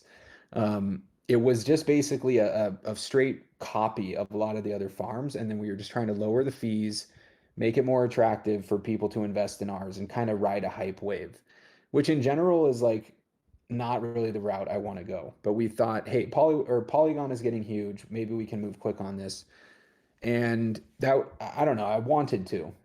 Life got in the way a little bit, and I wasn't able to finish everything at the time.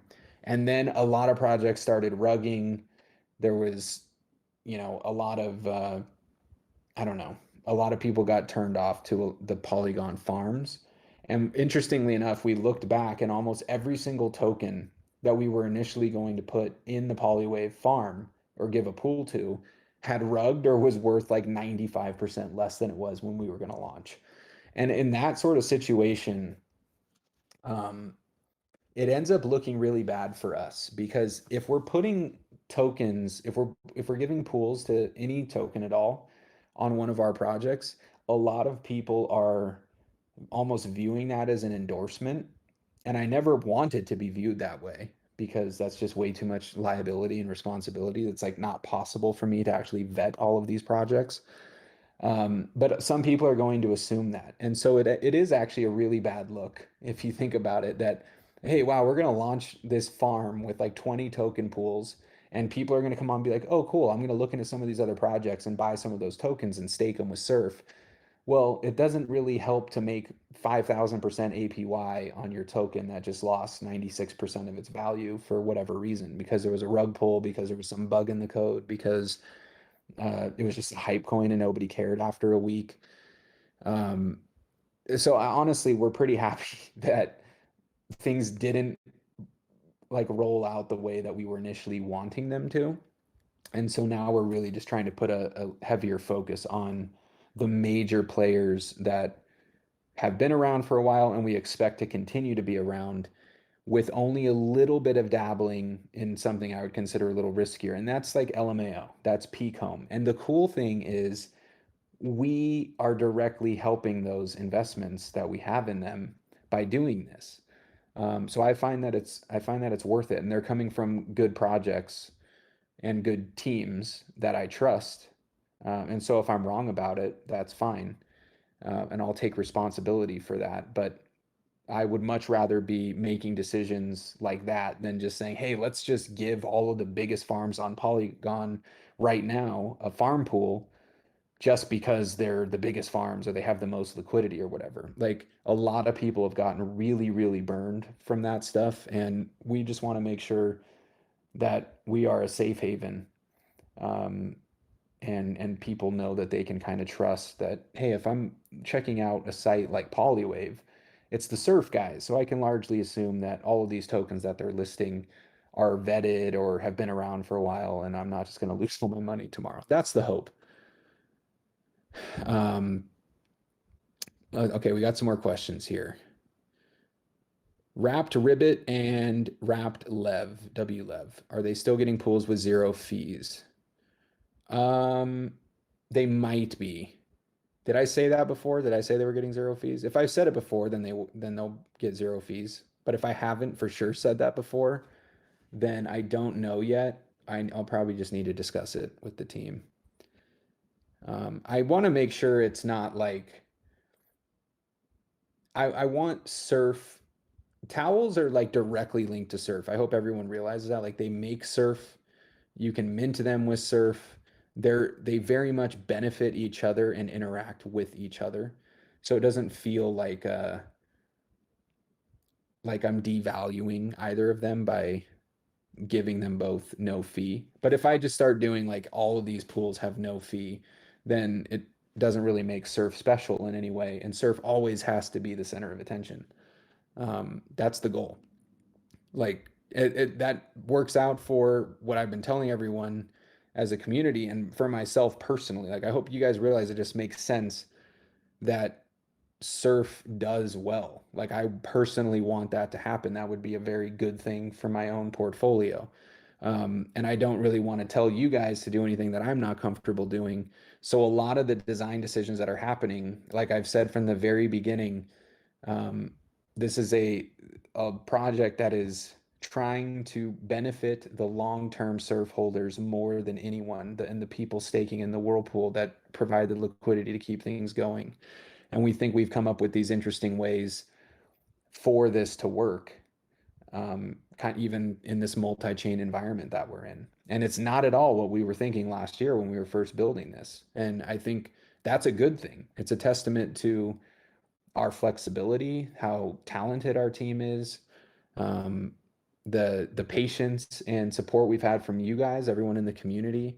I know that not everyone has been overly thrilled with like the pace of things and the results so far, but I firmly believe that if we persevere with this and we don't abandon surf and we just keep moving forward, that we're going to be throwing enough darts that one of them is going to land.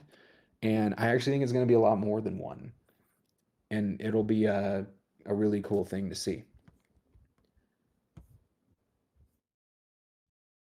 And wrapped ribbit still be claimed from the pool even after bridging to Matic? Um, I don't think so. I think you would have to bridge back to Ethereum. I could be totally wrong about what your question is, though, Egon. Hole says, yeah, they can still be claimed if they're owned by the wrapper contract. I'm working on a Ribbit daycare smart contract that will keep your Ribbit safe and unclaimable by paying Surf to wrapped Ribbit stakers. I will try to finish it soon. Nice, man. And I know you got some messages into me. I have been very overwhelmed with trying to get all these things live, but I'll hopefully get to you soon and work through whatever that is because that sounds super cool. Ribbit daycare. Hole is the man. Hole is Hole is going to be single-handedly producing more than everybody. Sodi says, later boys, sun coming up, lol. Oh, thanks for staying up. I appreciate it. Golgotha says, in Polywave, will reinvest token have the deposit fee that comes with it? I believe so. I can double check the contract and get back to you. But yeah, that's normally the case with those things. The beauty of the reinvest function is it just lets you get in with one transaction instead of having to do a withdraw and then a restake. You just press it once and it like does that for you. But it doesn't get you around any of the fees. Okay. SURFcast AMA channel I am now in. So same question from Cass. Lord W, proof. How you doing, brother? I'm doing good, man. Got a lot going on. Juggling a lot of things right now, but staying afloat. And I've just been looking forward to this period of time for months now. It's been a lot of work to get here, and it's really exciting to finally see it all kind of coming together and to like step back and be like, wow, we've built some cool stuff and we've been helping some huge teams and we're getting some huge exposure. Like this is really cool. So I'm doing well. Hope you've been well, man. Golgotha says, are there any interactions between RSurf and Wave or plans to make that happen? Also love the TikTok. Looking forward to you being a crypto cool hiking places influencer. Thanks, man. Um, there's no like immediate plan for our surf in Polywave, but probably. Well, I think we'll figure something out. It makes sense. Um, yeah, if our surf is cranking, I think we just got to figure out a way to maybe like integrate that more into our dashboard because that's like the biggest thing. I think we got to get that hosted somewhere. Maybe I can get that hosted at like our surf.finance or something, so people don't have to hunt down like the IPFS link. Um, but yeah, I think the big thing to keep in mind right now is it's confusing to a lot of people just learning about surf to even like the concept of like the reflector tokens in general, I think is just really confusing to people, especially newcomers to crypto. So we have to figure out how best to explain this, link it into our other stuff without like a lot of people feel like they're missing out on something if they like know that there something's available to them, but they don't know how to do it, and it can turn them off to it. Um, and I feel like that can very easily happen if we like move our serve quickly into something else, and then people are like, well, wait, what? How do I do this? How do I get to XDAI? What are all these things? We really need to think through that whole cycle, maybe get some videos together or quick GIFs or something that show people each of those steps quickly and in a clear format. We have Yostari's article. We need to probably promote that. Um, and what's cool too is on our dashboard, we're gonna have like a hero image at the top that we can update and like promote our new projects and things. So I would like to every now and then get like major visibility to some of that cool content that's been written by guys like Yostari. We got a question. Is there a plan for a big marketing from Comrade, a big marketing campaign, including Mark Cuban NFT or something like that? Yeah. Yeah, basically. Our marketing is going to be kind of cool. Like a, a big difference with ours than other projects is we're getting exposure from other big projects. So like we've put a lot of time and effort into those things to help kickstart a lot of the marketing. And then we're going to be spending some money on some different influencers. And then yeah, we have really cool art pieces. And we're finally going to be sending that Mark Cuban NFT out. But basically the day the dashboard goes out, I'd like to do it. Um, what it comes down to is I don't want a bunch of people learn like finding out about surf, being like, whoa, what the heck? This is cool. I want to see what's going on. And then they like come and check out the ecosystem, they're just instantly overwhelmed. So we got a huge piece of that done with the docs. And I think the next big piece is the dashboard. So we're days away from just really feeling like the floodgates are open. Go tell all your friends.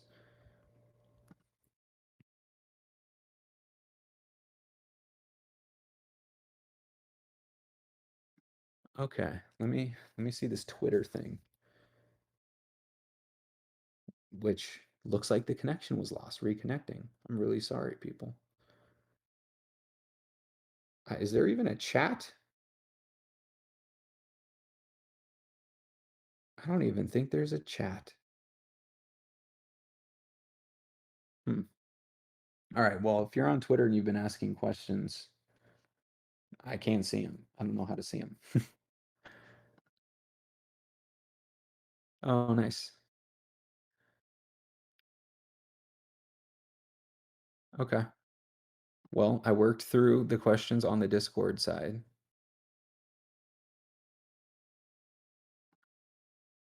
Let me see if I've missed anything here.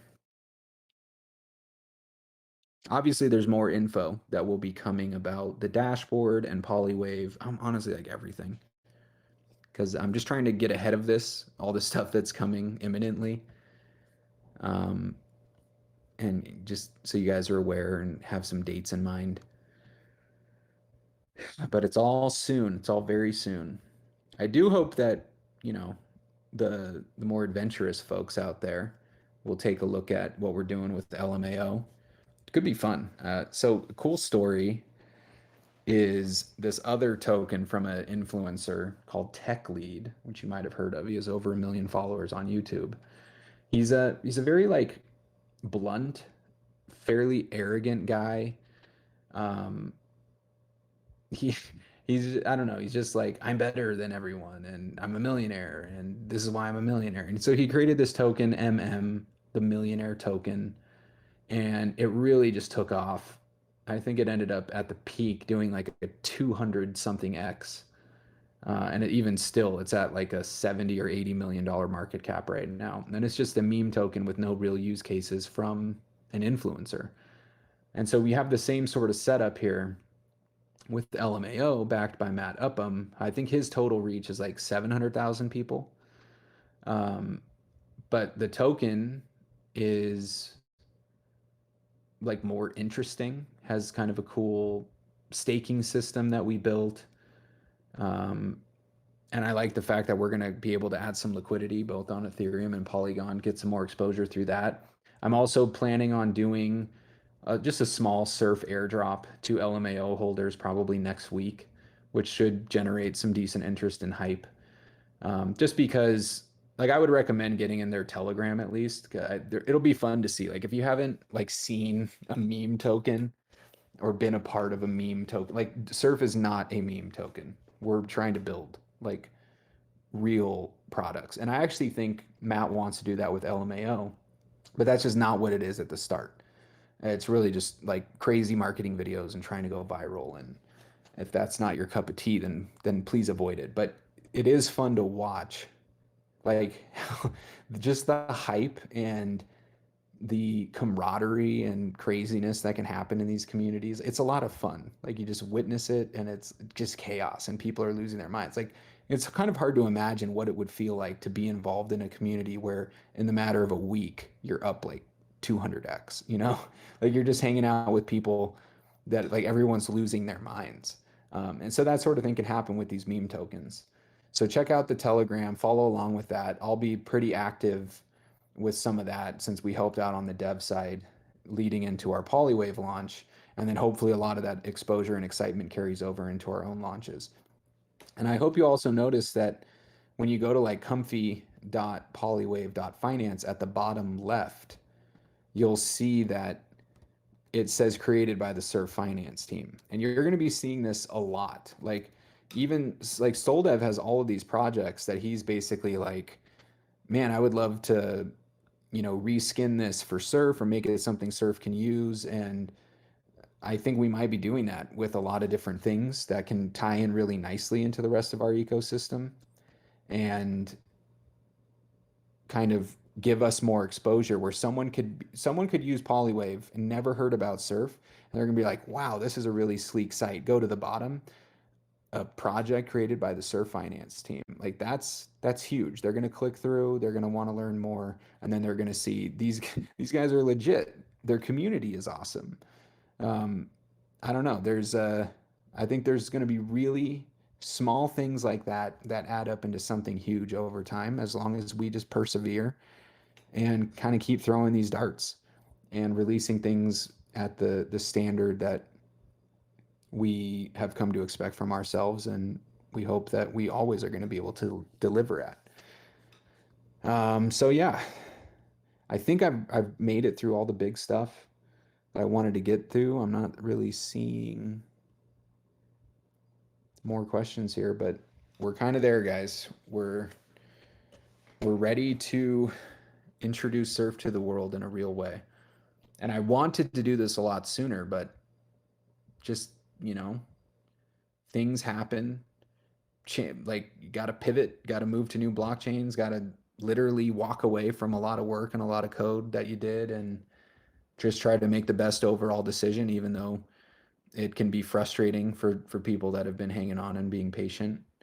Um, but I think it's all going to be worth it. And I appreciate all of you for sticking around. And I hope that you'll stick around for years to come because you'll be very happy with yourself if you do.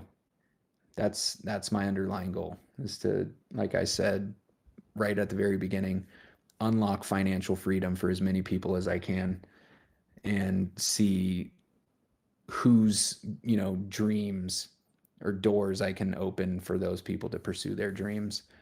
And I think that that will be some of the best stuff I can do in my life is helping people with that.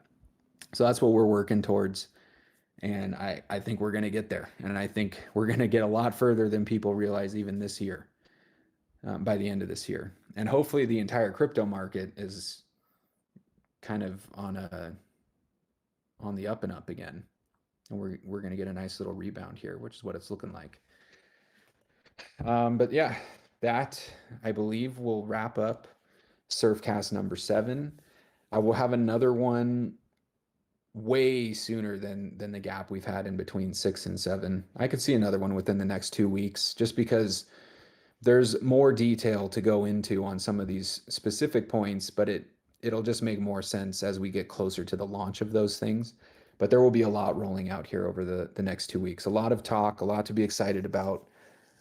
Please let me know if you have any ways that you think we can get the word out. Um, any cool opportunities, like anybody that I can talk to in terms of like an interview or an AMA, any artist that could do cool things for us, even crazy things like billboard advertising. I don't know. If there's like awesome opportunities out there, I say that we be open to all of them and see what makes sense. Maybe we can find a lot of success by approaching things differently than other projects. Um, so yeah, I think that'll be it for me. If you have any other questions, feel free to keep asking. I'm sure myself or other people on the team will get back to you in general chat or help desk or wherever. But otherwise, thank you very much for tuning in. Hope you enjoyed it. I think we'll have a recording of this out hopefully by tomorrow. And it'd be nice if you guys could kind of share that around to people that you think might be interested. I know it's like long. Maybe we can get I don't know, even my announcement might be an easy summary of some of the stuff that we went over. Um, but I think Polywave will be the easiest thing to like market to new people. And I hope you guys really like that site. And if you do, feel free to send SoulDev some love because he very much deserves it. He is an absolute rock star. Okay. Well, thanks for tuning in. Enjoy the rest of your week and stay tuned because there will be a lot more announcements and stuff coming in the next few days. All right, guys. See you later.